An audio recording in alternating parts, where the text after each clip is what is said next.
Welcome my two new blog. তো বন্ধুরা, তোমরা সবাই কেমন আছো?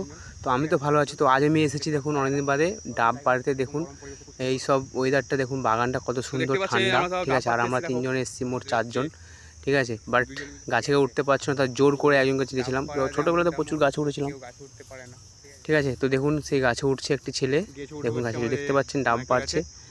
আর আমরা জানি গরমকালে ডাবটা অত্যন্ত প্রয়োজনীয়, শুধু গরমকালে না, সারা বছরই। তো ওকে বললাম তুই গাছে ওঠ, তো উঠছে দেখুন কত সুন্দর। তো সাবধানে উঠতে বলেছিলাম, ঠিক আছে। তো গাছে দেখতে পাচ্ছেন ও উঁকি মারছে দেখুন, ঠিক আছে। দেখতে পাচ্ছেন তো ডাব পাড়া হয়ে গেছে। তো এবার আমরা চলে আসলাম সেই বাগানে, এখন ডাবটা কাটা হবে। আর দেখি যে এত গরম, সবাই ঘাম দিচ্ছে। আর গাছটায় ভাগ্যবশত দুটো ডাব ছিল দেখুন, আর তাও আবার একটা ডাব খারাপ। তো ভাগ্যটাই খারাপ, ঠিক আছে। তো জলটা মিষ্টি, কিন্তু ডাবটা ভালো নয়।